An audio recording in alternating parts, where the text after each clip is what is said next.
സ്വാഗതം. നമ്മുടെ കിച്ചൺ നല്ല ഭംഗിയായിട്ട് കിടക്കുകയാണെങ്കിൽ നമുക്ക് നല്ലൊരു മോട്ടിവേഷൻ ആയിരിക്കും കുക്ക് ചെയ്യാനും എല്ലാത്തിനും. അപ്പം ഇതിനു വേണ്ടിയിട്ട് ഞാനിവിടെ ഫോളോ ചെയ്യുന്ന ഒരു റുട്ടീൻ ഉണ്ട്. കിച്ചൺ ക്ലീനിങ്ങിന് വേണ്ടിയിട്ട് നമ്മൾ എല്ലാ ദിവസവും കൗണ്ടർ ടോപ്പ് ഒക്കെ ക്ലീൻ ചെയ്യുമെങ്കിലും വീക്കിലി ഞാൻ നമ്മുടെ കിച്ചൺ നല്ലതായിട്ടൊന്ന് വൃത്തിയാക്കും. അപ്പം ആ ഒരു മൊത്തമുള്ള ഒരു വീക്കിലും നമുക്ക് നല്ല ഒരു ഫീലിംഗ് ആയിരിക്കും നമ്മുടെ കിച്ചൺ വൃത്തിയായിട്ട് കിടക്കുന്നു എന്നുള്ളത്. അപ്പോൾ അങ്ങനെ എന്നെ സഹായിക്കുന്ന ചില ടിപ്പുകളും കാര്യങ്ങളും ഒക്കെയാണ് ഇന്നത്തെ ഷേപ്പ് യുവർ ഡേയിൽ. അപ്പോൾ നമുക്ക് വീഡിയോയിലേക്ക് പോകാം. അടുക്കളയിൽ നമ്മുടെ ഷെൽഫുകൾക്ക് മുകളിലായിട്ട് ഞാൻ എപ്പോഴും കുറച്ച് ന്യൂസ് പേപ്പർ വിരിച്ചിടും. ഇങ്ങനെ ചെയ്യുന്നത് കൊണ്ട് നമ്മൾ പാചകം ചെയ്യുമ്പോൾ ഉണ്ടാകുന്ന എണ്ണമേഴക്കുള്ള പുകയും പൊടിയും എല്ലാം കൂടി ചേർന്ന് ഇവിടെ വൃത്തികേടായിട്ട് കിടക്കത്തില്ല. പേപ്പർ ജസ്റ്റ് ഒന്ന് മാറ്റി കൊടുത്തിട്ട് നമ്മളൊരല്പം വിനാഗിരിയും സോപ്പും വെള്ളത്തിൽ ചേർത്തിട്ടുള്ള സ്പ്രേ അടിച്ചു കൊടുത്ത് ജസ്റ്റ് ഒന്ന് ക്ലീൻ ചെയ്തെടുക്കുകയാണെങ്കിൽ വളരെ എളുപ്പത്തിൽ തന്നെ ഇവിടെ വൃത്തിയായിട്ട് കിട്ടും. ഇത് തന്നെ എല്ലാ ആഴ്ചയിലും ഞാൻ ചെയ്യാറുമില്ല. പേപ്പർ വിരിച്ചിടുന്നത് കൊണ്ട് ഏകദേശം 2 മാസം കൂടുമ്പോഴാണ് ഈ ഭാഗം ഒന്ന് വൃത്തിയാക്കിയെടുക്കുന്നത്. എത്ര എളുപ്പത്തിലാണ് നമ്മൾ വൃത്തിയാക്കിയതെന്ന് കണ്ടോ. ഇതിപ്പോൾ ഇനി പുതിയ പേപ്പറുകൾ കൂടെ വിരിച്ചിട്ട് കഴിഞ്ഞാൽ ഒരു കുറേ നാളത്തേക്ക് അവിടെ ഭംഗിയായിട്ട് കിടന്നോളും. മൈക്രോവേവ് ക്ലീൻ ചെയ്യാൻ വേണ്ടിയിട്ട് 1.5 ടേബിൾ സ്പൂൺ വിനാഗിരിയും 1/2 കപ്പ് വെള്ളവുമാണ് ഈ ബൗളിൽ എടുത്തിരിക്കുന്നത്. എന്നിട്ട് ഈ മിശ്രിതം മൈക്രോവേവിൽ 1 മിനിറ്റ് നേരത്തേക്ക് ഓൺ ആക്കുന്നു. ഞാൻ കുറച്ച് വെള്ളമല്ലേ എടുത്തിട്ടുള്ളൂ, അതുകൊണ്ടാണ് 1 മിനിറ്റ് എന്ന് പറഞ്ഞത്. ഓഫായി കഴിഞ്ഞിട്ട് കുറച്ച് നേരം അത് അങ്ങനെ തന്നെ ഇരിക്കും. ഒരു 5 മിനിറ്റ് കഴിഞ്ഞ് തുറക്കുമ്പോഴത്തേക്കും നീരാവി മൈക്രോവേവിൽ കാണും.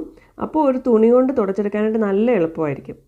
ഒത്തിരി വൃത്തികേടായിട്ട് കിടക്കുന്ന മൈക്രോവേവ് ആണെങ്കിൽ മാത്രം ഒന്നുകിൽ ഈ കാര്യം പലതവണ ചെയ്യണം, അല്ലെങ്കിൽ നമ്മൾ വിനാഗിരിയുടെയും വെള്ളത്തിൻ്റെ അളവ് കൂട്ടുക. മൈക്രോവേവ് നമ്മൾ വെക്കുന്ന കാര്യത്തിലും ഒന്ന് പ്രത്യേകം ശ്രദ്ധിക്കണം. അതിൻ്റെ പുറകിലും മുകളിലുമായിട്ട് കുറച്ച് സ്ഥലം ഇട്ടിട്ട് വേണം നമ്മൾ മൈക്രോവേവ് വെക്കാനായിട്ട്. കാരണം മൈക്രോവേവിൻ്റെ മുകളിൽ തുണി ഇടുകയോ അല്ലെങ്കിൽ അതിനൊട്ടും സ്പേസ് ഇല്ലാതിരിക്കുകയോ ചെയ്യുമ്പോൾ അപകടം ഒരുപാട് ഉണ്ടാവാനായിട്ട് സാധ്യതയുണ്ട്.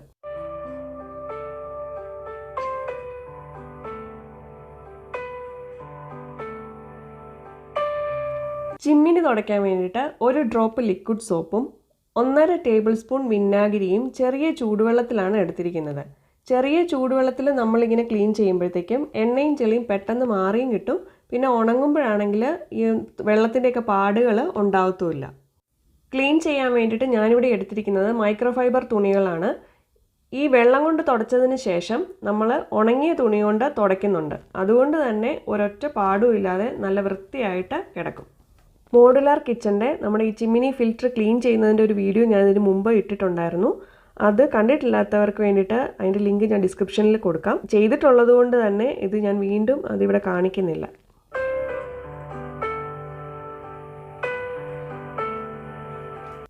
ഫ്രിഡ്ജിൻ്റെ പുറം ഭാഗമാണ് ക്ലീൻ ചെയ്യുന്നത്. അതിന് വേണ്ടിയിട്ട് ഞാൻ കുറച്ച് സോപ്പും ബാക്കി ചൂടുവെള്ളവുമാണ് എടുത്തിരിക്കുന്നത്. അതുപോലെ തന്നെ നനഞ്ഞ തുണി കൊണ്ട് തുടച്ചതിന് ശേഷം ഇതും ഒരു ഉണങ്ങിയ തുണി കൊണ്ട് തുടച്ചെടുക്കുന്നുണ്ട്.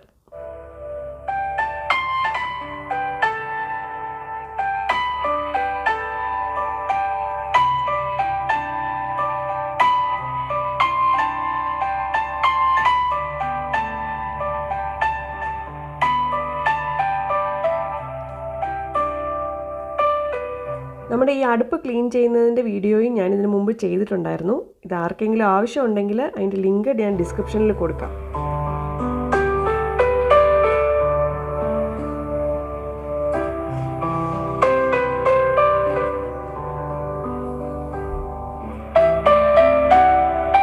കിച്ചൺ കൗണ്ടർ ടോപ്പ് അഥവാ അടുക്കളയുടെ പാതകം തുടയ്ക്കാൻ വേണ്ടിയിട്ട് ഞാനിവിടെ ഒരു പാത്രത്തിൽ ചെറിയ ചൂടുവെള്ളത്തിൽ 2-3 ഡ്രോപ്പ് ലിക്വിഡ് സോപ്പും ബാക്കി എസൻഷ്യൽ ഓയിലാണ് ചേർത്തിരിക്കുന്നത്. ഇവിടെ എടുത്തിരിക്കുന്നത് മിൻറ്റിൻ്റെയാണ്.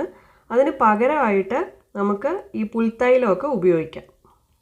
ഈ പ്രാണികളൊക്കെ വരാതിരിക്കാനും നമ്മുടെ അടുക്കളയ്ക്ക് നല്ലൊരു മണം കിട്ടാനായിട്ടും ഒക്കെ ആയിട്ടും നമുക്ക് ഈ തരത്തിലുള്ള ഓയിലുകൾ ഉപയോഗിക്കാവുന്നതാണ്. നമ്മളിവിടെ എടുത്തിരിക്കുന്ന ഈ മിശ്രിതത്തിലേക്ക് കുറച്ച് വിനാഗിരിയും കൂടെ ചേർത്തിട്ടും ഞാനിവിടെ തുടയ്ക്കാറുണ്ട്. പക്ഷേ ഗ്രാനൈറ്റ് കൗണ്ടർ ടോപ്പ് ഉള്ളവർ അങ്ങനെ ചെയ്യാൻ പാടില്ല. ആ ഗ്രാനൈറ്റിന് കേടുവരും. പിന്നെ അതുപോലെ നമ്മുടെ ഈ തരത്തിലുള്ള കൗണ്ടർ ടോപ്പ് ആണെന്നുണ്ടെങ്കിൽ നനഞ്ഞിട്ട് തുണി നമ്മൾ തുടച്ചതിന് ശേഷം ഉണങ്ങിയ തുണി കൊണ്ട് തുടയ്ക്കണം. അല്ലാന്നുണ്ടെങ്കിൽ അത് കുറച്ച് കഴിയുമ്പോഴത്തേക്ക് ഈർപ്പം ഇരുന്ന് ഇത് പൊളിഞ്ഞ് പൊങ്ങി വരാനായിട്ട് സാധ്യതയുണ്ട്.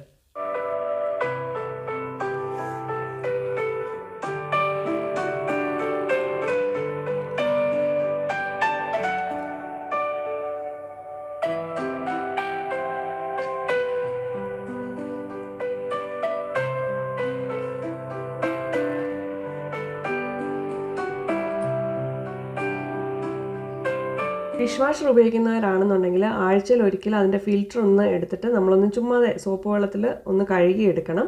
അതല്ലാന്നുണ്ടെങ്കിൽ നമ്മൾ പാത്രം ക്ലീൻ ചെയ്തിട്ടാണ് വെക്കുന്നതെങ്കിൽ പോലും ബാക്കിയുള്ള ഫുഡിൻ്റെ അംശങ്ങൾ ഇവിടെ തടഞ്ഞു നിന്ന് അത് പിന്നെ അവിടെ ബ്ലോക്കാവും, പിന്നെ മണവുമായിരിക്കും.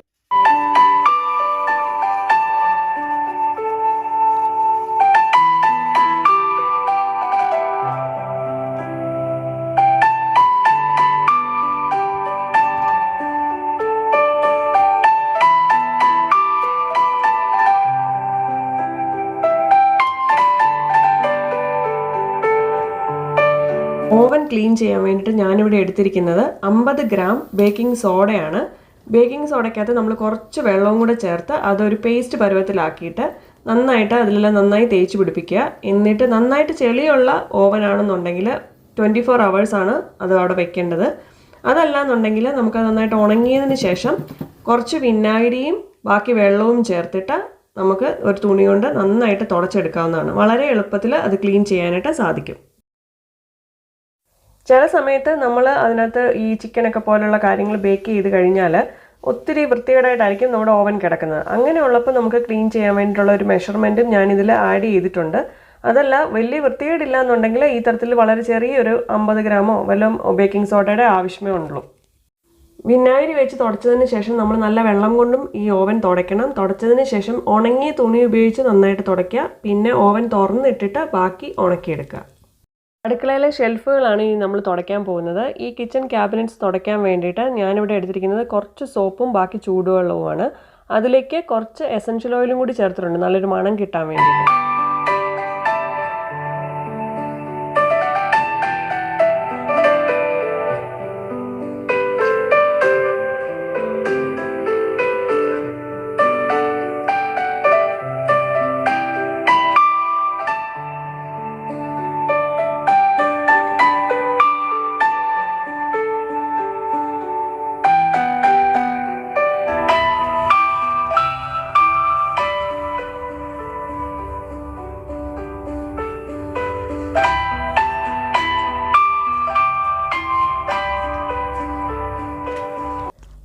കുറച്ച് സോഡാപ്പൊടിയും സോപ്പും കൂടി ഇട്ടിട്ട് നന്നായിട്ട് ഉരച്ചെടുക്കുകയാണെങ്കിൽ സാധാരണ നമ്മുടെ കിച്ചൺ സിങ്ക് നല്ല വൃത്തിയായിട്ട് കിട്ടാറുണ്ട്. എന്നിരുന്നാലും ഈ ഹാർഡ് വാട്ടർ ഉള്ള സ്ഥലങ്ങളിൽ നിങ്ങൾക്കറിയാം വെള്ള കളറിലൊരു പാടുണ്ടാവും. അത് പോകാനായിട്ട് നല്ല ബുദ്ധിമുട്ടാണ്. സാധാരണ നമ്മളിങ്ങനെ ഉരച്ചാലൊന്നും അത്ര ഇതായിട്ട് പോകത്തില്ല. ഈ തരത്തിലുള്ള പാടുകൾ മാറാൻ വേണ്ടിയിട്ട് നമുക്കൊരു ബ്രഷിൽ നമ്മൾ പല്ല് തേക്കുന്ന പേസ്റ്റ് ഉണ്ടല്ലോ അത് എടുത്തിട്ട് നന്നായിട്ടൊന്ന് ഉരച്ച് കഴുകിയാൽ മതിയാവും.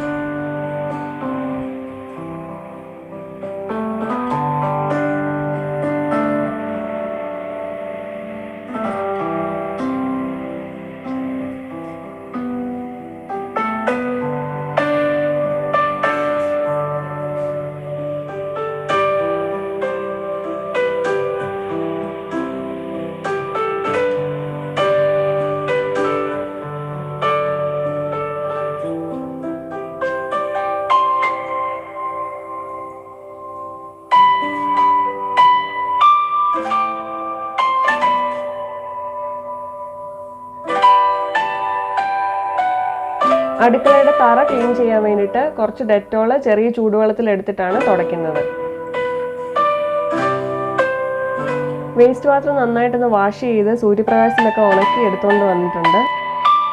പുതിയ കുറച്ച് ദിവസങ്ങൾ നമ്മൾ സന്തോഷപൂർവ്വം വരവേൽക്കാൻ വേണ്ടിയിട്ട് കിച്ചണൊക്കെ ക്ലീൻ ചെയ്തിട്ടുണ്ട്. ഇനി നല്ല നല്ല അഫർമേഷൻസ് എപ്പോഴും ഓർത്ത് പറയാൻ വേണ്ടിയിട്ട് ഞാൻ കാണുന്ന സ്ഥലത്ത് എഴുതി ഒട്ടിക്കുവാണ്. പിന്നെ നല്ല ഒരു അച്ചാർ ഇട്ട് വെച്ചിട്ടുണ്ട്.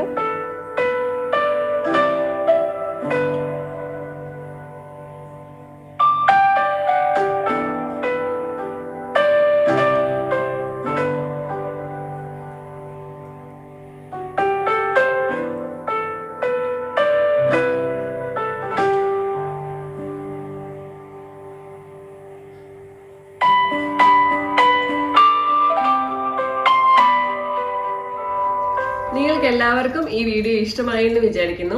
നല്ലൊരു ക്ലീൻ കിച്ചൺ നമുക്ക് നല്ലൊരു മോട്ടിവേഷൻ, നല്ലൊരു ഗുഡ് ഫീലിംഗ് ആയിരിക്കുമല്ലോ കിട്ടുക. എല്ലാ ബുധനാഴ്ചയും ഞാൻ വീഡിയോസ് ഇടാനായിട്ടാണ് ശ്രമിക്കുന്നത്. അപ്പോൾ അടുത്ത ആഴ്ചയിലും നിങ്ങൾ വീഡിയോ ഒക്കെ കാണണം. പിന്നെ നിങ്ങളുടെ അഭിപ്രായങ്ങൾ കമന്റിൽ അയക്കണം. ഇഷ്ടപ്പെടുവാണെങ്കിൽ ലൈക്ക് തരണം. നിങ്ങൾ എല്ലാവരും ആരോഗ്യത്തോടു കൂടിയും സന്തോഷത്തോടു കൂടിയും ഇരിക്കുക. അടുത്ത ആഴ്ച നമുക്ക് വീണ്ടും കാണാം. ബൈ.